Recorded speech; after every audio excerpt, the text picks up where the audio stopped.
कई सारे लोग सो रहे थे, अचानक नींद से उठ गए और उन्हें झटके महसूस किए। क्या कुछ कह रहे हैं, सुनिए। और कॉफ़ी पी रहा था रिसेंटली एंड देन उसके बाद सीट एकदम से थोड़ी बहुत हिली एंड देन अलार्म बजा ऑफिस का कि भूकंप आया एंड अर्थक्वेक आया। देन उसके बाद हम तुरंत ही बाहर आ गए। अर्थ शेकिंग जैसा फील हुआ, ठीक है।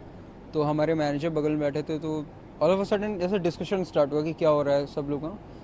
तो ऐसे करके फिर अलार्म भी बजा हमारे ऑफिस का, और फिर ऐसे करके हम लोग बाहर आना स्टार्ट कर दिए, ठीक है। और शेकिंग जैसा फील हुआ हम लोग को।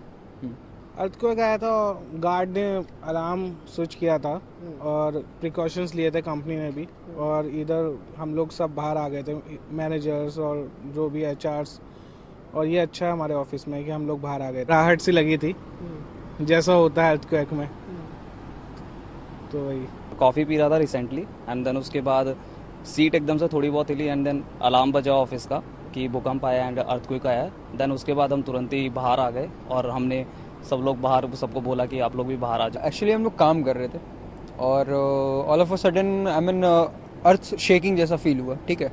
तो हमारे मैनेजर बगल में बैठे थे, तो ऑल ऑफ अ सडन जैसे डिस्कशन स्टार्ट हुआ कि क्या हो रहा है। और ये भी पता चला कि ये भूकंप के झटके जो है नेपाल से महसूस किए गए थे।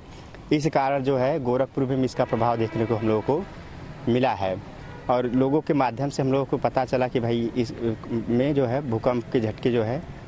हम लोग रात को करीब 1:30 बजे तक पढ़ाई कर रहे थे, तभी 10 मिनट बाद ही जो कि भूकंप के झटके हल्का से लगे। तो हॉस्टल में सुबह एक चर्चा का विषय बन गया। हालांकि चर्चा का विषय तो रात ही में बन गया था, क्योंकि सारे अपने अपने कमरे से बाहर निकले, लोग कहें कि क्या हो गया क्या हो गया। रात में पढ़ती रहती हूँ करीब 3-4 बजे तक, तो लगभग 2:30 बज रहा था। मैं पढ़ रही थी और मुझे वाइब्रेशन टाइप का महसूस हुआ, तो मुझे लगा हो सकता है कुछ बिल्ली वगैरह हो बेड के नीचे, तो मैंने उतना ध्यान नहीं दिया। फिर मैं देखी कि धीरे धीरे टेबल भी वाइब्रेट कर रहा है, उस पे से सामान रखे हुए थे, पेन वगैरह मैंने रखे थे, वो सब हिल रहे हैं, नीचे गिर रहे हैं। और इसी तरीके से मैंने महसूस किया, और उसके बाद हम लोग अपने मम्मी पापा को जगाए, हम लोग थोड़ा देर बाहर आए, रिलैक्स हुए, और फिर सब ठीक हो गया। अचानक इतने ज्यादा कुत्ते भौंक रहे थे तो मेरी नींद खुली। मैंने देखा, एक महसूस किया कि मुझे थोड़े से झटके लगे। मैं ये महसूस किया रात को, आधी रात को। घर के बाहर निकल गया, देखे काफी लोग बाहर निकल गए, अगल बगल के लोग बाहर निकल गए। मैंने ये चीज महसूस किया।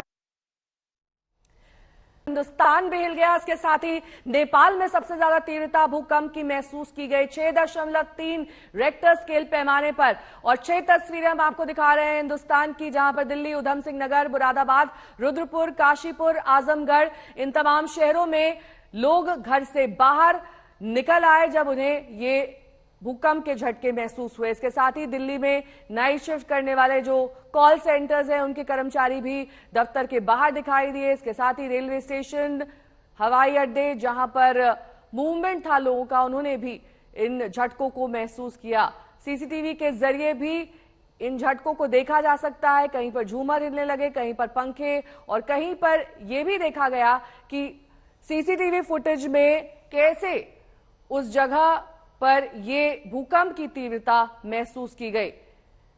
तो उत्तर भारत के कई ऐसे राज्य जहां पर रेक्टर स्केल पैमाने पर भूकंप की तीव्रता लगभग 5 के आसपास, लेकिन 10 किलोमीटर नीचे इसका एपिसेंटर नेपाल में बताया जा रहा है। और यही वजह है कि दूर दराज के जो राज्य हैं, चाहे वह हिमाचल प्रदेश हो, उत्तराखंड, दिल्ली, उत्तर प्रदेश, मणिपुर, बिहार, इन तमाम राज्यों में भी भूकंप के झटकों को महसूस किया गया।